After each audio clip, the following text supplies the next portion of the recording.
Hello student, आप सबों का इस चैनल बायोट्यूट पर स्वागत है।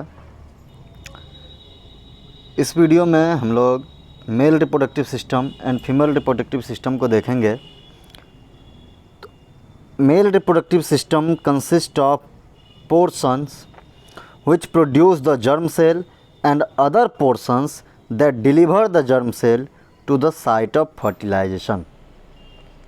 यानी कि कहता है कि मेल रिप्रोडक्टिव सिस्टम के अंतर्गत ऐसे ऑर्गन्स या वो सब पोर्शन आता है, वो सब पार्ट आता है जो जर्म सेल का प्रोडक्शन करता है, जो जर्म सेल को प्रोड्यूस करता है, और ऐसे दूसरे पोर्शंस जो जर्म सेल को डिलीवर करने का काम करता है, एक जगह से दूसरे जगह पहुंचाने का काम करता है। तो कहाँ तक पहुंचाता है?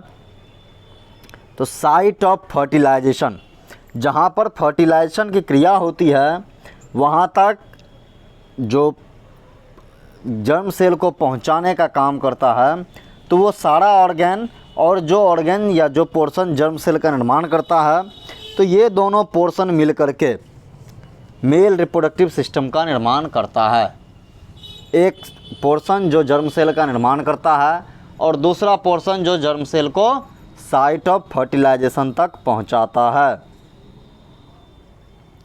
The formation of germ cells और स्पर्म, जर्म सेल का निर्माण या स्पर्म का निर्माण टेक्स प्लेस इन टेस्टिस, वह टेस्टिस में होता है। These are located outside the abdominal cavity in scrotum. Testis कहाँ पाया जाता है? तो स्क्रोटम में पाया जाता है, और स्क्रोटम जो है एब्डोमिनल कैविटी के बाहर होता है, outside the abdominal cavity. Because sperm formation require a lower temperature, sperm formation require a lower temperature than the normal body temperature. कहता है कि स्पर्म के निर्माण की क्रिया जो है, स्पर्म का फॉर्मेशन जो है, नॉर्मल बॉडी टेम्परेचर से उसको कम टेम्परेचर चाहिए, इसीलिए टेस्टिस जो है बॉडी के बाहर पाया जाता है, एक्स्ट्रा एब्डोमिनल कैविटी में। यानी कि टेस्टिस जो है वह बॉडी के आउटसाइड पाया जाता है, एब्डोमिनल कैविटी के बाहर स्क्रोटम नामक पॉच में पाया जाता है। तो उसके होने का कारण क्या है कि स्पर्म फॉर्मेशन के लिए बॉडी टेम्परेचर से नॉर्मल बॉडी टेम्परेचर जो है 37 डिग्री से उससे 2 डिग्री कम टेम्परेचर चाहिए। तो इसीलिए टेस्टिस एब्डोमिनल कैविटी के बाहर पाया जाता है ताकि स्पर्म का फॉर्मेशन नॉर्मली हो सके। We have discuss the role of testis in the secretion of hormone. यानी कि टेस्टिस जो है वह हार्मोन भी सिक्रीट करता है, और उस हार्मोन का नाम है testosterone. In the previous chapter, हम लोग पहले वाले चैप्टर में ही पढ़ चुके हैं। टेस्टोस्टेरोन क्या करता है?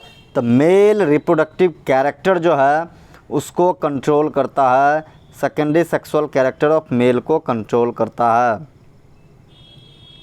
In addition to regulating the formation of sperm, testosterone bring about changes in appearance seen in boys at the time of puberty। कहता है कि स्पर्म के फॉर्मेशन को रेगुलेट करने के साथ साथ टेस्टोस्टेरोन जो है वो सब चेंजेस भी लाता है बॉयज़ में जो प्यूबर्टी के समय आता है।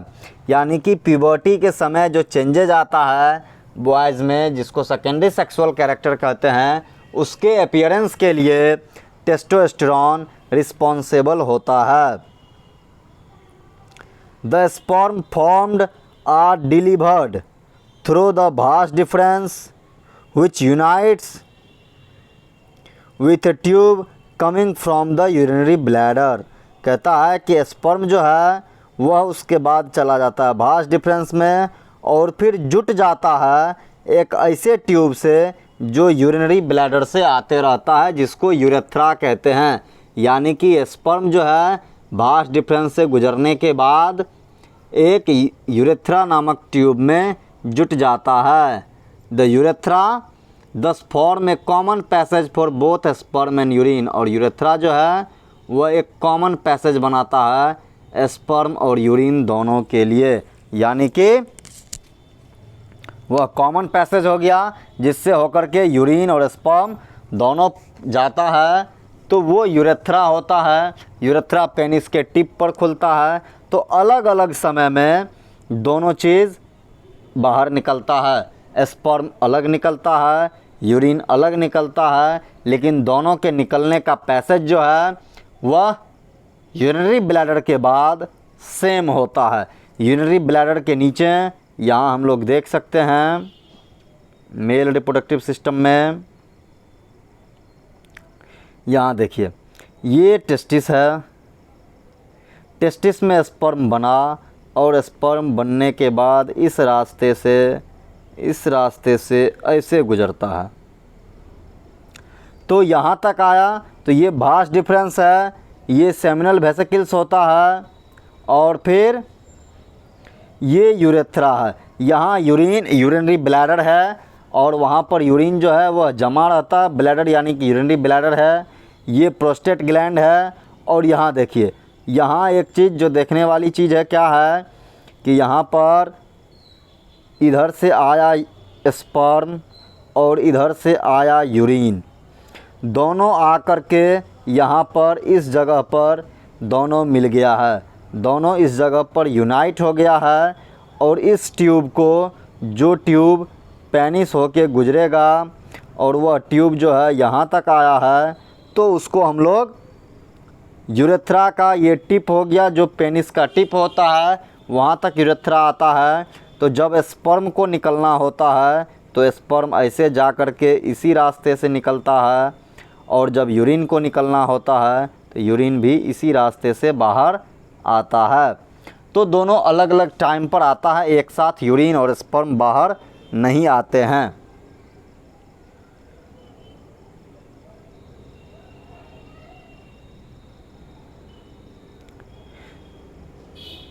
अब देखिए, along the path of the vas deferens, gland like prostate and the seminal vesicles add their secretion so that the sperm are now in a fluid which makes their transport easier, and this fluid also provide nutrition।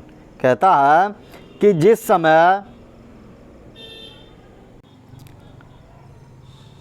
समय sperm भास difference से जाते रहता है, पास होता है, उसी समय उसी रास्ते में ग्लैंड्स पाए जाते हैं, रिप्रोडक्टिव ग्लैंड्स, जो प्रोस्टेट ग्लैंड और सेमिनल वेसिकल्स होते हैं वो यहाँ है।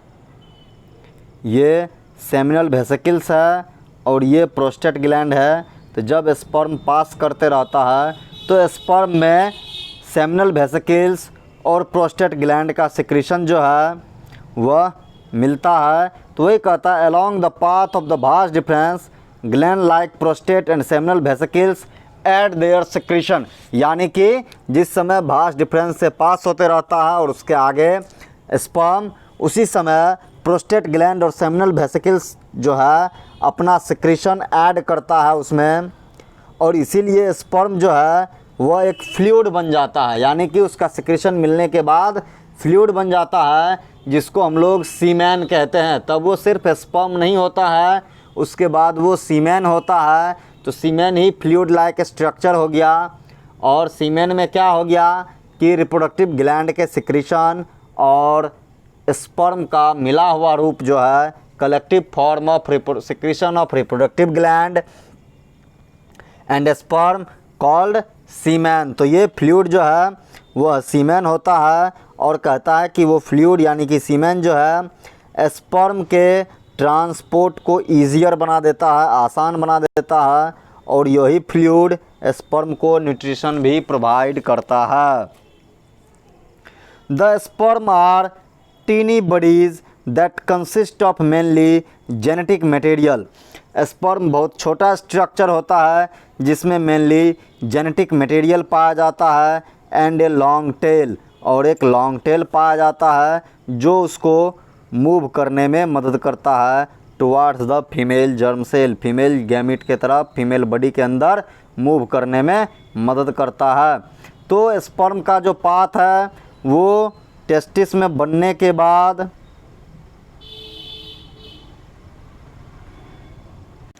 तो जो स्पर्म का पाथ है वो क्या है, यहाँ से बनने के बाद इस डायरेक्शन में निकल करके ऐसे और फिर इधर से आता है, इस रास्ते से आता है, इधर जाता है, इधर जाता है, फिर इधर आता है, फिर इधर आता है। तो ये स्पर्म का पाथ है, टेस्टिस में बनता है। ये टेस्टिस है, टेस्टिस से बन के वास डिफरेंस होते हुए इजैकुलेटरी डक्ट होते हुए यूरेथ्रा में आकर के मिल जाता है और फिर पेनिस होकर के बाहर निकल जाता है। पेनिस जो है मेल का कपुलेटरी ऑर्गन है जो सेक्सुअल कंटैक्ट में भाग लेता है। इसके बाद है फीमेल रिप्रोडक्टिव सिस्टम। तो कहता है कि द फीमेल जर्म सेल और egg are made in ovaries. Female germ cell का निर्माण जो है यानी कि एग का निर्माण ओवरी के अंदर होता है। They are also responsible for the production of some hormone. Ovary से कुछ हार्मोन भी सिक्रीट होते हैं। Look at figure 8.11। ये फीमेल रिप्रोडक्टिव ट्रैक्ट है, इसमें क्या है, ये ओवरी है। तो ये इस ओवरी में स्पर्म का निर्माण ओवम का निर्माण होता है और ये ओवम निकल करके इधर आता है, इधर आता है, इधर से निकल करके इधर आता है और स्पर्म जो है फीमेल बॉडी में वेजिना होकर के इंटर करता है। तो स्पर्म इधर जाता है। तो इस वाले जगह पे ये जो पार्ट होता है फेलोपियन ट्यूब का, इस वाले जगह पे जिसको एम्पुला कहते हैं, उस जगह पर फर्टिलाइजेशन की क्रिया होती है। तो कहता है look at figure 8.1 and identify the various organ of female reproductive system. कहता है when a girl is born, जब एक गर्ल का जन्म होता है, लड़की का जन्म होता है, the ovaries already contain thousands of immature egg. उस लड़की के ओवरी में हज़ारों की संख्या में इमेच्योर एग पाया जाता है। ऑन रीचिंग प्यूबर्टी, प्यूबर्टी आने के दौरान, जब प्यूबर्टी आ जाता है यानी कि जब वह सेक्सुअली मैच्योर हो जाती है कोई भी गर्ल, तो कहता है कि सम ऑफ दीज स्टार्ट मैच्योरिंग। कौन सा, तो ये जो इमेच्योर एग है वह मैच्योर करना शुरू कर देता है। One egg is produce every month. एक एग जो है प्रत्येक महीने निकलता है by one of the ovary, यानी कि अल्टरनेट करके एक बार राइट ओवरी से और एक बार लेफ्ट ओवरी से, एक एक करके ओवरी से एग का प्रोडक्शन होता है प्रत्येक महीने। तो जो इमेच्योर एग होता है वह मैच्योर करते जाता है और एक एक एग प्रत्येक महीने ओवरी से रिलीज़ होता है ड्यूरिंग मेंस्ट्रुअल साइकिल। तो जो मेंस्ट्रुअल साइकिल होता है उस दौरान जो है 30 डेज़ का या 31, 32, 28 से 32 डेज़ का एवरेज होता है। तो जिस दौरान फीमेल में ओवम का प्रोडक्शन होता है। लेकिन यदि मेंस्ट्रुएशन स्टार्ट हो गया तो इसका मतलब ये नहीं है कि उस गर्ल में ओवम का निर्माण भी स्टार्ट हो गया होगा, क्योंकि मेंस्ट्रुएशन पहले स्टार्ट हो जाता है, ओवम का फॉर्मेशन बाद में स्टार्ट होता है। The egg is carried from the ovary to the womb through a thin oviduct और फेलोपियन ट्यूब। कहता है उस एग को ओवरी से वोम्ब होता है यूटेरस। यूटेरस हो गया वो पार्ट जिसमें बच्चे का डेवलपमेंट होता है, जिसमें बच्चा पलता है गर्भाशय गर्भ में। तो एग जो है ओवरी से निकल करके यूटेरस में आता है, एक पतला थिन ट्यूब लाइक स्ट्रक्चर जिसको ओविडक्ट या फेलोपियन ट्यूब कहते हैं। यानी कि एग जो है वह ओवरी से निकल करके यूटेरस में आता है through a thin fallopian tube. The two oviduct unite into an elastic bag-like structure known as the uterus। और दो ओविडक्ट जो है वह जुड़ा होता है। किससे जुड़ा होता है, तो एक elastic bag like structure, elastic मतलब लचीला, बैग लाइक स्ट्रक्चर बड़ा सा होता है जिसको यूटेरस कहते हैं। इलास्टिक उसको इसलिए कहा गया क्योंकि जब गर्भ में बच्चा पल रहा होता है तो उस समय उसका साइज़ बड़ा होता है, और जब बच्चे का डेवलपमेंट नहीं हो रहा होता है तो उसका साइज़ छोटा हो जाता है, यानी कि उसका साइज़ बड़ा और छोटा होता है। इसीलिए उसको हम लोग इलास्टिक कहते हैं कि यूट्रस जो है वह इलास्टिक होता है। The uterus opens into the vagina through the cervix. Uterus जो है वेजिना के में खुलता है थ्रू ए सर्विक्स के द्वारा। इस चीज़ को हम लोग इस फोटो में देख सकते हैं। ये आया इधर से, ये हो गया फेलोपियन ट्यूब, और फेलोपियन ट्यूब ये पार्ट हो गया यूट्रस, और ये पार्ट हो गया सर्विक्स, और ये पार्ट हो गया वेजिना। तो वेजिना हो गया जो सेक्सुअल कांटेक्ट में भाग लेता है, यानी कि पेनिस से जो स्पर्म निकलता है कपुलेशन के दौरान, सेक्सुअल कांटेक्ट के दौरान, वह इस वेजिना में आता है। यानी कि मेल जो स्पर्म रिलीज़ करता है फीमेल बॉडी के अंदर, तो वह वेजिना में रिलीज़ करता है, और वहाँ से फिर सर्विक्स होते हुए यूट्रस में पहुँचता है, और फिर फेलोपियन ट्यूब में स्पर्म पहुँचता है।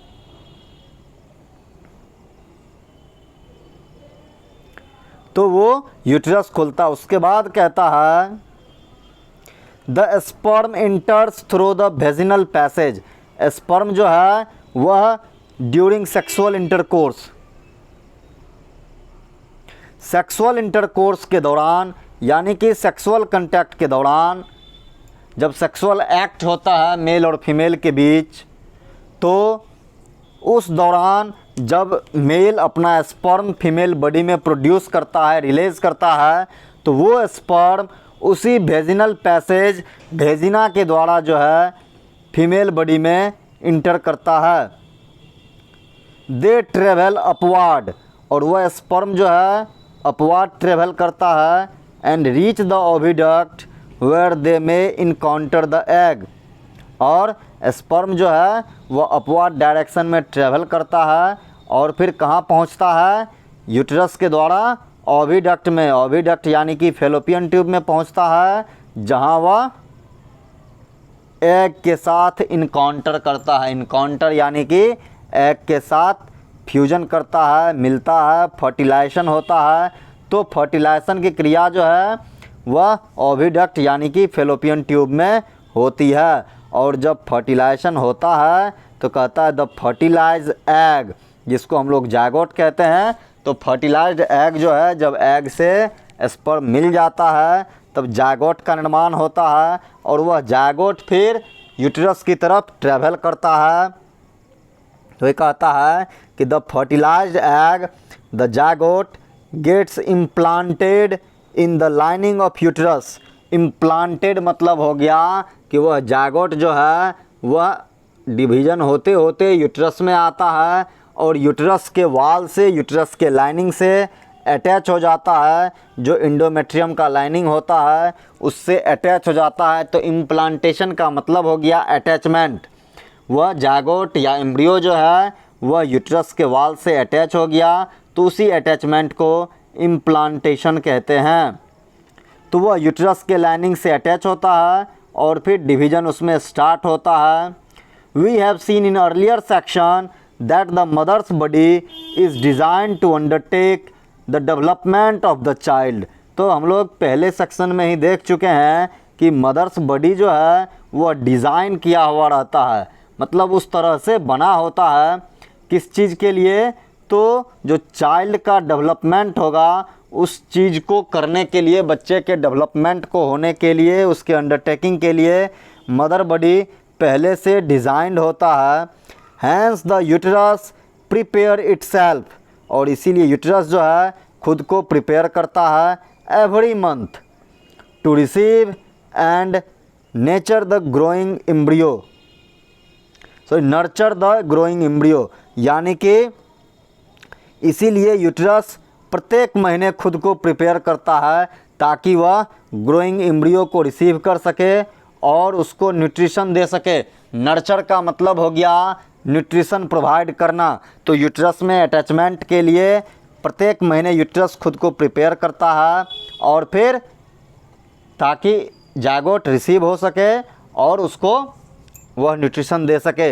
लेकिन यदि एक बार रिसीव हो गया, इम्प्लांटेशन हो गया, तो फिर चाइल्ड बर्थ होने तक, बच्चे के जन्म होने तक यूट्रस में कोई चेंजेस नहीं आता है, जैसे कि प्रत्येक महीने का चेंजेस आता है।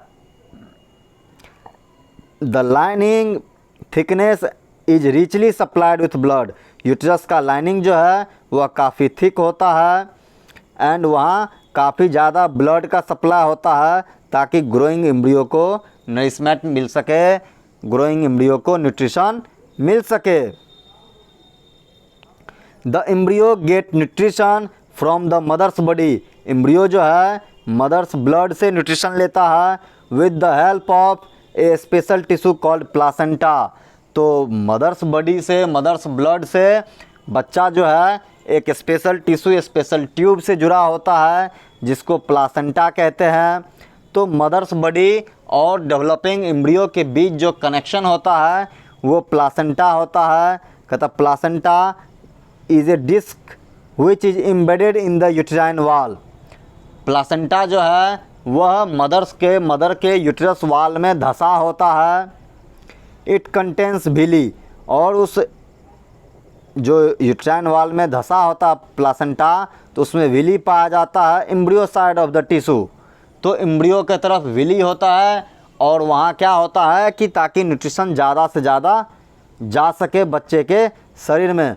ऑन द मदर साइड और ब्लड स्पेसेस, मदर साइड में ब्लड स्पेस होता है जो सराउंडेड होता है विली से, यानी कि ब्लड स्पेस जो है वह विली को सराउंड किए हुए रहता है, ताकि मदर्स बॉडी से, मदर्स ब्लड से, मदर के यूट्रस से एम्ब्रियो को, डेवलपिंग एम्ब्रियो को न्यूट्रिशन मिल सके। तो प्लासेंटा के द्वारा क्या होता है कि बच्चा को न्यूट्रिशन मिलता है, बच्चा को ऑक्सीजन मिलता है, और बच्चा का जो एक्सक्रीटरी मटेरियल होता है वह बच्चा के शरीर से निकल कर के मदर के बॉडी में आता है। तो प्लासेंटा के बारे में ही कह रहा है, this provide a large surface area for glucose and oxygen to pass from the mother to the embryo. तो इस तरह से वे विली जो है वह लार्ज सरफेस एरिया प्रोवाइड करता है, ताकि ग्लूकोज और ऑक्सीजन जो है मदर बॉडी से निकल करके एम्ब्रियो तक पहुंच सके। The developing embryo will also generate waste substance. Developing embryo भी वेस्ट सब्सटेंस जनरेट करता है, वह भी रिमूव होता है, वहाँ से ट्रांसफ़र होता है मदर्स बॉडी में प्लासेंटा के द्वारा ही। यानी कि जो डेवलपिंग एम्ब्रियो है उसके बॉडी में जो वेस्ट मटेरियल बनता है, वह वेस्ट मटेरियल भी वहाँ से प्लासेंटा के द्वारा ही मदर बॉडी में आता है। The development of the child inside the mother's body takes approximately 9 month. Development जो है माँ के शरीर के अंदर जो बच्चे का डेवलपमेंट होता है उसमें करीब करीब 9 महीने का समय लगता है। द चाइल्ड इज बॉर्न, बच्चे का जन्म होता है as a result of rhythmic contraction of muscles in the uterus. बच्चे का जन्म जो होता है, तो जब बच्चा फुली फॉर्म्ड हो जाता है एम्ब्रियो, तो मदर यूट्रस में कंट्रैक्शन होता है। उस कंट्रैक्शन का कारण है ऑक्सीटोसिन हार्मोन। ऑक्सीटोसिन हार्मोन के कारण कंट्रैक्शन होता है, और कंट्रैक्शन के कारण जो पेन होता है उसी को लेबर पेन कहते हैं, जो बच्चे के जन्म से कुछ समय पहले होना शुरू होता है। और उसी लेबर पेन के कारण, यूट्रस के कंट्रैक्शन के कारण बच्चा जो है वह बाहर निकलता है। यहाँ कहता है what happens when the egg is not fertilised.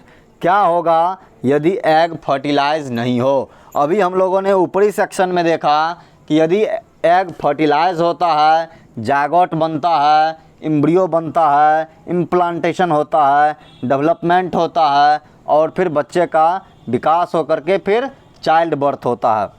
तो क्या कहता है कि यदि एग फर्टिलाइज नहीं हो, चूँकि एग तो एवरी मंथ निकलता है, प्रत्येक महीने फीमेल में प्रत्येक मेंस्ट्रुअल साइकिल के दौरान एक एग रिलीज़ होता है, लेकिन हर एक समय उसको स्पर्म मिलेगा यह ज़रूरी नहीं है। तो वही कहता है कि क्या होता है जब एग फर्टिलाइज नहीं होता है।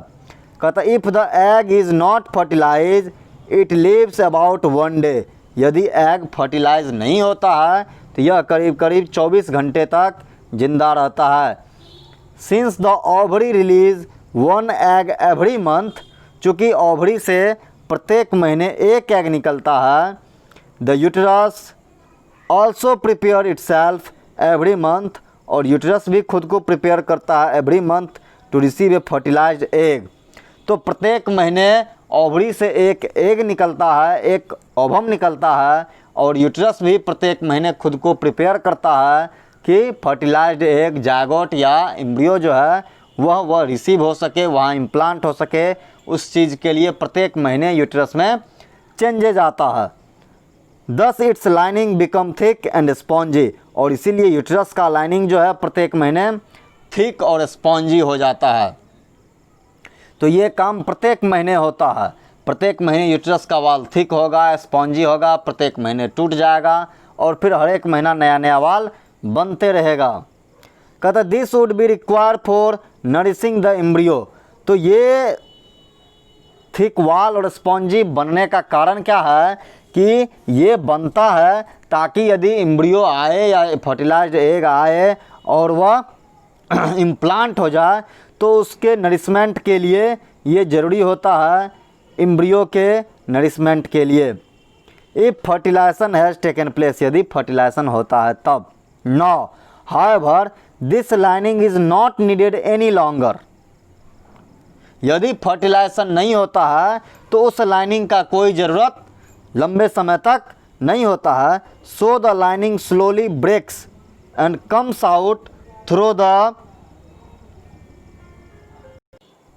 तो उस लाइनिंग की ज़रूरत हमेशा नहीं होती है। जब एग फर्टिलाइज नहीं करेगा तो उस लाइनिंग की ज़रूरत नहीं होती है, इसलिए वह लाइनिंग जो है धीरे धीरे टूटने लगता है। And comes out through the vagina as blood, blood के रूप में वह वेजिना से बाहर निकलता है। And mucus, blood and mucus के रूप में। दिस साइकिल टेक्स प्लेस रफली every month and is known as menstruation, और इसी को मेंसुरेशन कहते हैं। It usually last for 2 to 8 days। अब देखिए क्या होता है, यदि एग फर्टिलाइज नहीं हुआ तो यूट्रस का लाइनिंग जो है वह ब्रेक करेगा। यूट्रस का लाइनिंग ब्रेक करेगा तो फीमेल में जो ब्लीडिंग होता है एवरी मंथ 2 दिन, 4 दिन, 6 दिन, 8 दिन तक थोड़ा थोड़ा करके ब्लीडिंग जो होता है, तो वही ब्लीडिंग मेंसुरेशन होता है। तो उसका मतलब है कि फर्टिलाइजेशन नहीं हुआ। तो नेक्स्ट मंथ फिर से नया एग बनेगा और फिर से यूट्रस प्रिपेयर करेगा, और यदि फिर फर्टिलाइज नहीं हुआ तो फिर से वो लाइनिंग ब्रेक कर जाएगा। ये एवरी मंथ चलते रहता है तब तक जब तक कि इम्प्लांटेशन नहीं हो जाए। यदि इम्प्लांटेशन हो गया तो वो मेंसुरेशन जो है, मेंस्ट्रुअल साइकिल जो है अगले 9 महीने तक, चाइल्ड बर्थ तक बंद हो जाएगा और बच्चे के जन्म के बाद वह फिर से स्टार्ट हो जाता है। तो ये चीज़ है, यदि एग फर्टिलाइज नहीं करता है तो एग डेड हो जाता है और फिर जो यूट्रस का लाइनिंग है वह ब्लड एंड म्यूकस के रूप में बॉडी से बाहर निकल जाता है थ्रू वेजिना। Thank you.